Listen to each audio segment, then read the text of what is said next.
This is your news source evening bulletin for today, Thursday, the 31st day of August in the year 2023. I'm Gordon Mosley reporting, and here's what we're tracking tonight. President Irfan Ali has brushed aside suggestions that the U.S. government, through the local embassy, could broker a dialogue between the government and the opposition. In an interview earlier on Tuesday, outgoing U.S. Ambassador to Guyana, Sarah Ann Lynch, while underscoring the need for the two sides to engage more, said the U.S. stands ready to broker talks. However, in an interview with News Source on Wednesday, President Ali said there is no need for the U.S. involvement. I don't know why there need to be brokerage of any conversation. I don't know that I need someone to broker a conversation with the opposition. We are a country here, and we have responsibility. As President of Guyana, I have a responsibility for the people of Guyana, all the people of Guyana, including the leader of the opposition. And I take the responsibility for all the people of Guyana, including the leader of the opposition, very seriously. I will continue to fulfill my mandate as is expected of me, in line with the Constitution and the rule of law. There are a number of constitutional positions that require engagements between the president and the leader of the opposition. The two have not met in more than a year. However, the president said he has spoken regularly with other members of the opposition on various national issues. The leader of the opposition attitude and his demeanor towards me would not in any way, shape or form influence my attitude to the people of Guyana. Just after the 2020 elections and his government taking office, the president had refused to engage with the then leader of the opposition, Joe Harmon, on a number of issues, demanding that he, Harmon, first recognizes the president as being duly elected before any such meeting could take place. When Mr. Norton became leader of the opposition, he initially met with the president, but the engagement was short-lived, as the two sides found it difficult to hammer out an agenda for their engagements. With a number of key constitutional appointments requiring engagements between the president and the opposition leader, the two sides have not been meeting, but the president insists that he's ready to meet with the opposition leader at any time. However, he did not commit to extending any invitation to the leader of the opposition for them to engage. More news coming up in just a moment. It's been a long time coming. Overdue, some might say. But now that it's here, it will change life forever. And it is here to stay. The future is now.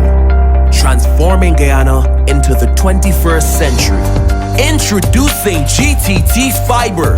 Experience internet connectivity like never before. Speeds you deserve at prices you can afford from a name you can trust. Sign up today. GTT Fiber is here. GTT.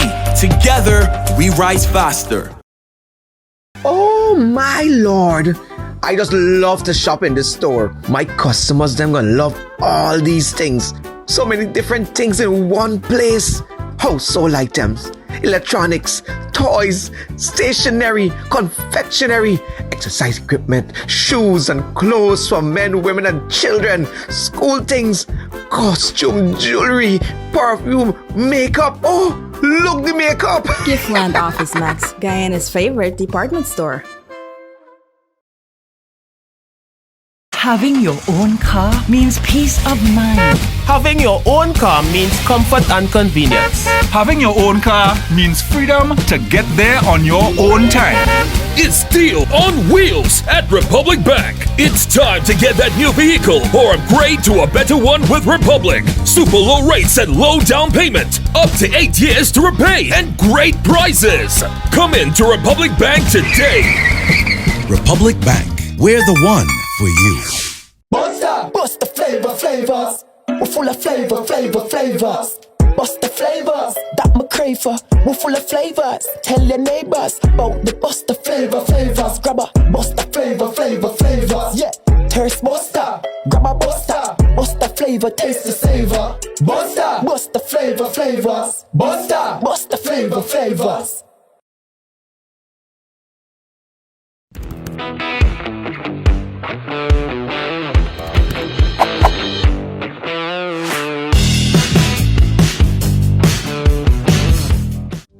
Are you looking for the best high school education at affordable fees? Then register your child today at the VYC Academy, now enrolling grades 7, 8, and 9 students for the 2023-2024 academic year. VYC Academy, achieving academic excellence. For more information, call us on 227-1013 or WhatsApp us at 613-4806. Strong and solid in countries far and wide. New India Assurance, we're standing by your side. Golden service, half a century and more. New India Assurance, our policies are secure. From the heart of India, we serve these islands. The strength that you can trust, you're safe when you come to New India Assurance Company. Assurance when you need it most. For your home, motor or business insurance, visit New India Guyana office, 58 Brickdam next to Star Computers. Telephone 2260-415-7. Comfortable parking available.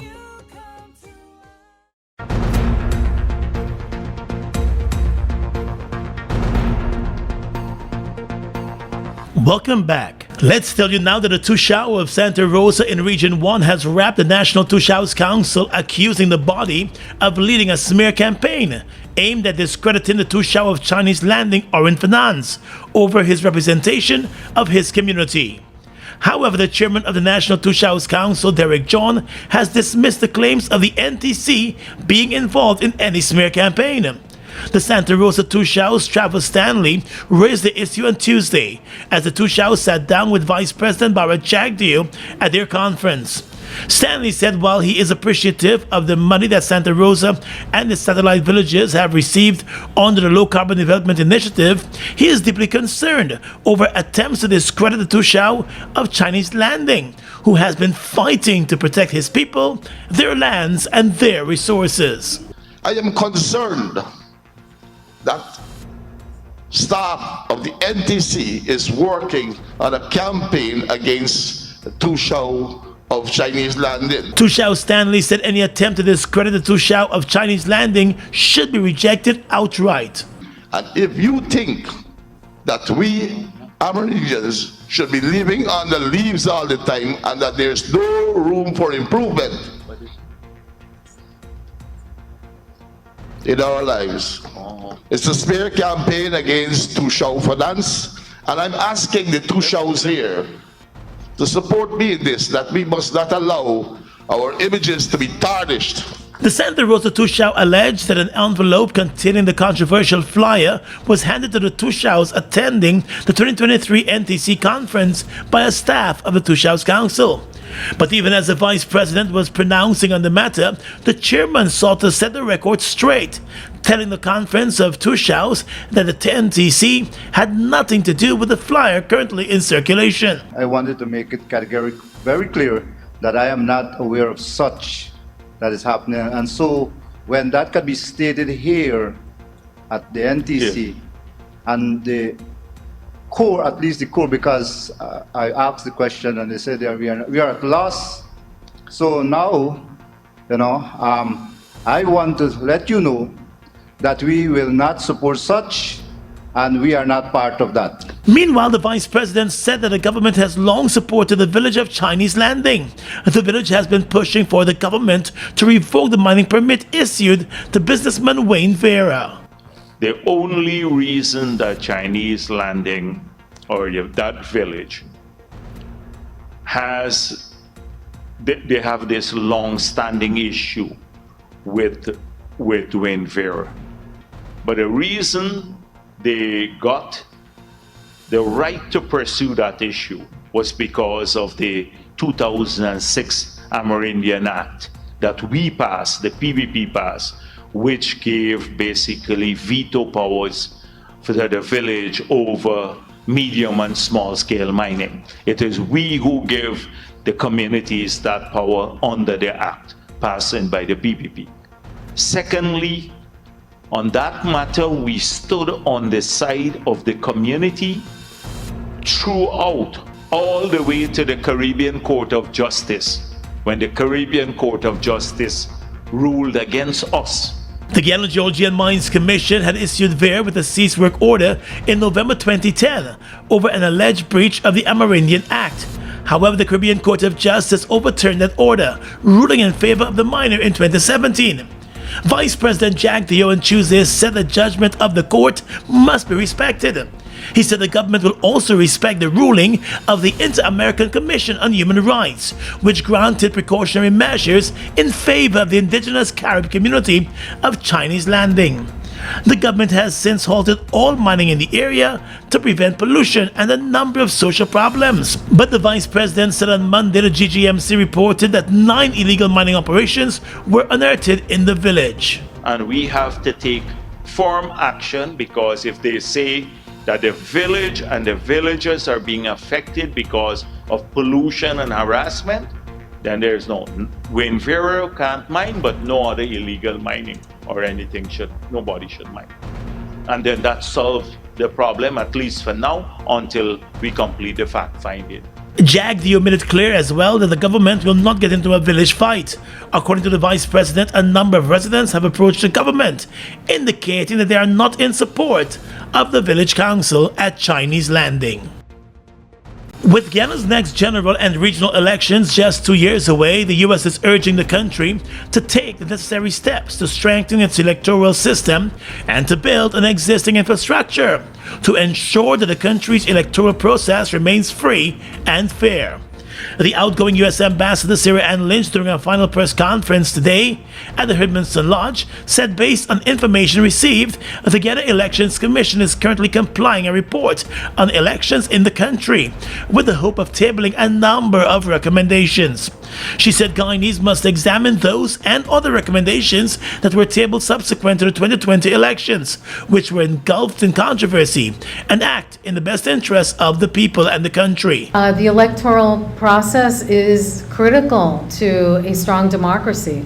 So I would advise people of Guyana, the government, all parties to look at those recommendations very closely.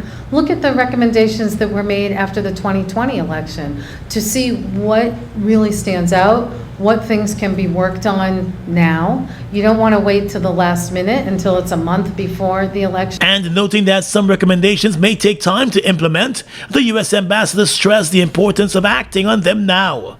She cited the need for future polling stations to be properly equipped to accommodate and facilitate persons with their disabilities.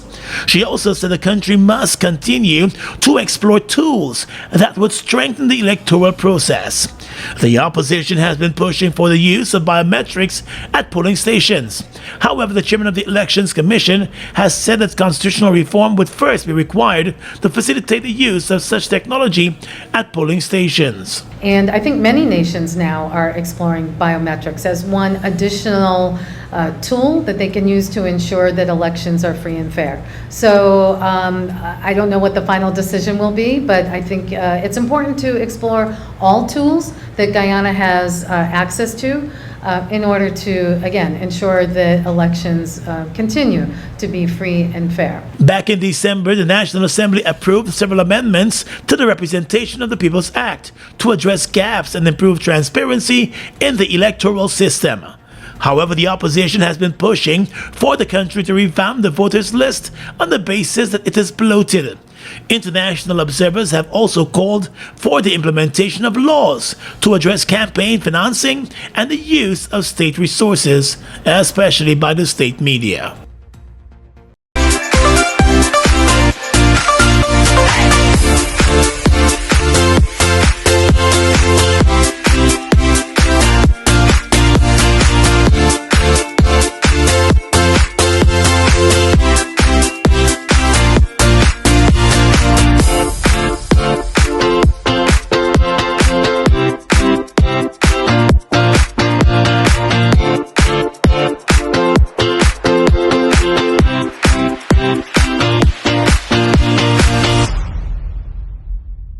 Access to quality education for Guyanese countrywide is becoming a reality with the support of monies from the country's oil and gas sector.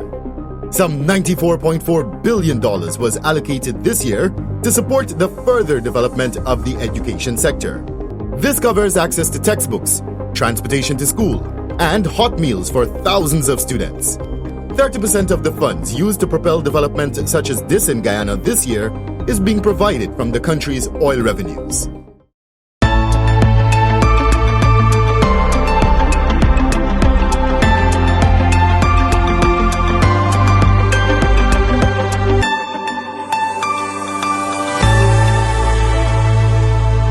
Having your own car means peace of mind.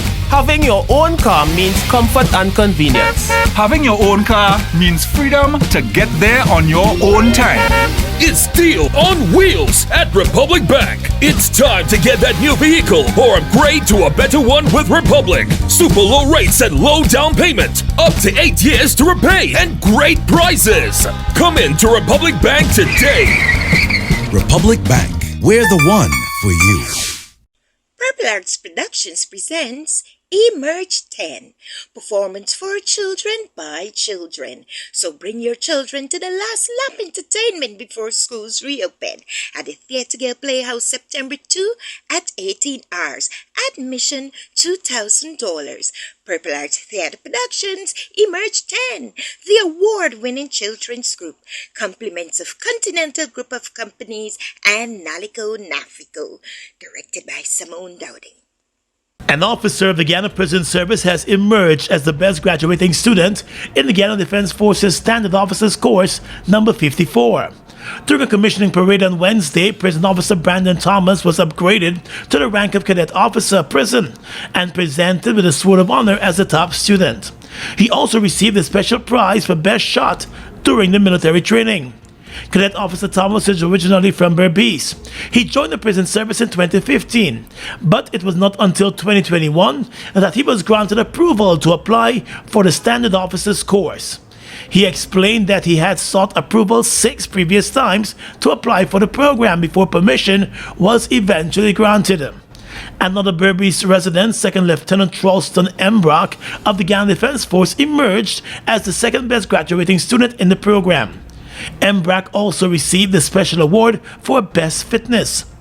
Other special prizes went to police officer, now Cadet Officer Ivor Trotz, for best military knowledge, and Second Lieutenant Orin Roach of the Guyana Defense Force was awarded for best drill. President Irfan Ali decorated the new officers with their new badges of rank during the commissioning parade, which was attended by senior government officials, senior and junior military officials, along with family and friends of the graduating officers. In his address to the newly commissioned officers, President Ali reminded them of their oath of service and their oath to the country. Your success is not only in the completion of this course and this parade. Your success is about how you take this training forward. It is about your loyalty to this institution and your country. It is about your commitment to this institution and your country. It is about your commitment to the rule of law. It is about your commitment to the upholding of our democratic principles and values. It is about your commitment in the oath that you will take. Your commitment in putting your country first. Your commitment in giving more of yourself, selflessly, for your country and the people. And in return, your country will be grateful to you. Your country will reward you. Your country will provide opportunities through which you will be able to live a dignified life even as you move in other phase of life. The president also said the country's new national development strategy and national defense strategy aim to cultivate a higher level of respect for the Guyana Defense Force. In essence, our national defense strategy is primarily driven by our aspiration for peaceful coexistence with neighboring nations. Its foundation lies in maintaining civilian control over the military. This strategy entails developing a more technologically advanced and agile armed forces, seeking international solidarity and support to discourage aggression, enhancing defense collaboration, bettering the welfare of our military personnel and their families, and fostering stronger connections between the force and local communities. A total of 27 officers have been commissioned. The Standard Officers Course number 54 brought together members of the Guyana Defense Force, the Guyana Police Force, and the Guyana Prison Service. 2 women completed the 2-year training program by the military. On the police blotter, police investigators are this evening continuing their probe of the murder of a 57-year-old security guard who was attached to the Luzignan Golf Course on the east coast of Demerara. The dead man has been identified as Dolchan Dani. In a brief statement, the Guyana Police Force said that at around 6:20 this morning, someone contacted the Vigilance Police Station, informing the officers there of the presence of the man's lifeless body at the golf course. Police investigators who visited the scene found the man's body lying face down in the upper flat of the building, with multiple injuries to his head. The police said the murder victim's hands were bound with shoelaces. Investigations are being conducted. It is suspected that the security guard was murdered overnight.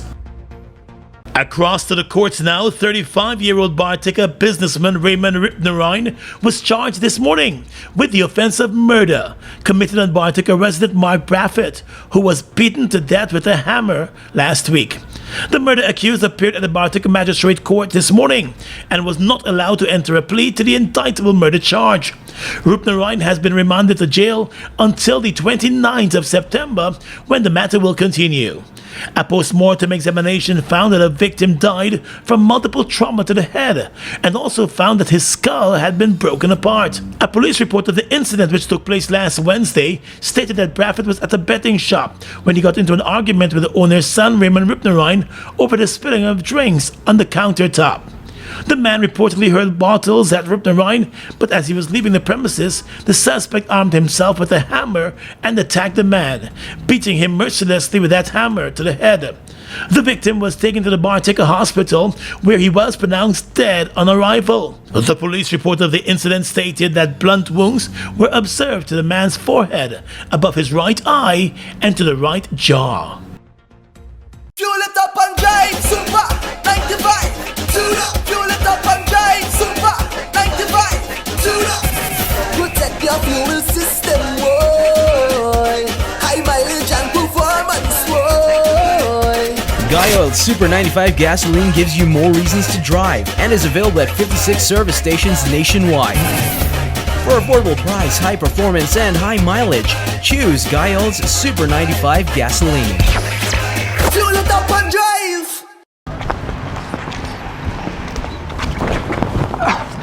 Sorry. Jack? Hey! Boys, where you going with all that speed? Yo, today's the 15th, my NIS contributions are due, and I ain't even get the forms as yet. Hold on.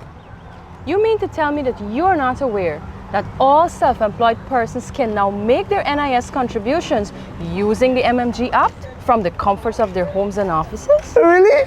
You know, I just pay my bills using MMG, you know? Yes, Jack, and the thing's simple. All you have to do is open the app, select Pay Bills, Government Services, NIS, and Pay. They will prompt you to enter your NIS number, the month you're paying for, and the amount. So, I don't need to submit any form? No. The only time you submit in a form is when you're making a claim. Wait, I could make a claim too? Oh, no, man, Jack. You didn't know that? Yes. All self-employed persons are entitled to all benefits from NIS. Well, except for the industrial benefits. And here's the good part. All of their forms, you can download them from the NIS website. Well, girl, I'm really glad I bumped into you. Anyhow, make sure you pay your bills later. Later? I gotta sit down right here and pay my contributions first. Take care. For further information, please visit the website at www.nis.org.gy,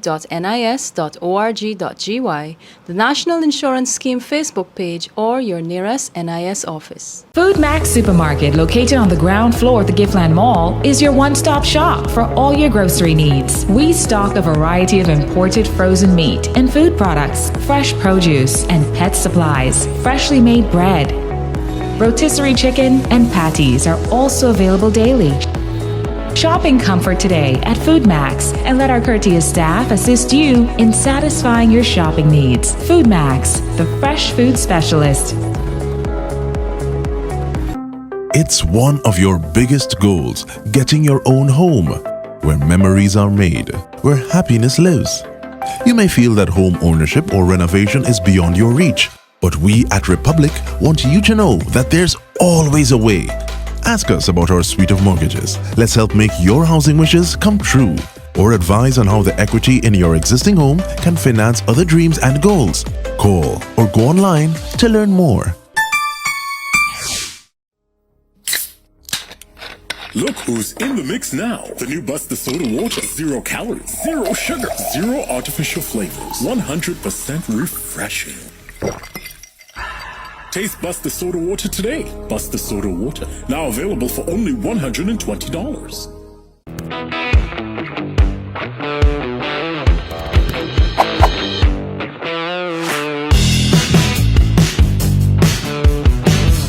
With your regional and international news tonight, I'm Svetlana Marshall in the region. An Antiguan man's 13-year run from justice in the United States has ended after he was arrested on August 20.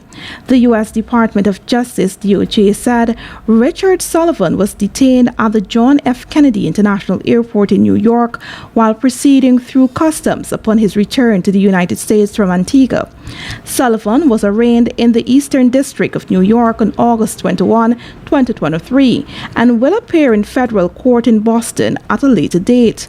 The 73-year-old man was charged in connection with his participation in a large-scale illegal gambling business, which utilized an Antiguan internet site but operated in the continental United States. According to the indictment, Sullivan and his 3 co-conspirators operated Sports Offshore, an online gambling site licensed in Antigua that was actually operating in the United States, conducting an illegal gambling business that stretched across states. It is alleged that Sports Offshore used an internet site and toll-free telephone line registered in Antigua to service United States customers. Caribbean Community CARICOM leaders will meet next Wednesday to discuss the ongoing social and political situation in Haiti, CARICOM Chairman Prime Minister Roosevelt Scarrett has announced. According to a CMC report, the heads of government will meet virtually to discuss the ongoing situation in Haiti. Prime Minister Scarrett said that the United Nations Security Council had mandated the Secretary General Antonio Guterres to put forward the necessary proposals on actions that must be taken to restore security in Haiti. Scarrett reminded reporters that CARICOM had some months ago appointed an eminent persons group, EPG, led by former Prime Minister of St. Lucia, Dr. Kenny Anthony, and includes former Prime Minister of Jamaica, Bruce Golding, and his former Bahamian counterpart, Perry Christie. And finally tonight, international news. More than 70 people have died and more than 50 have been injured after a fire in South Africa's city of Johannesburg, the BBC said in a report. The 5-story derelict building in the city centre was used by homeless migrants from neighbouring countries. The fire gutted the building in the early hours of Thursday morning. The search and recovery operation is continuing. Officials said bodies were piled up at a locked gate that had prevented them fleeing the burning building. Witnesses said some people had thrown themselves out of windows. The illegal occupation of disused buildings is common in Johannesburg. More than 80 shacks had been set up inside. And that's your News Source Evening Bulletin for tonight. I'm Gordon Mosley reporting and encouraging you to stay safe.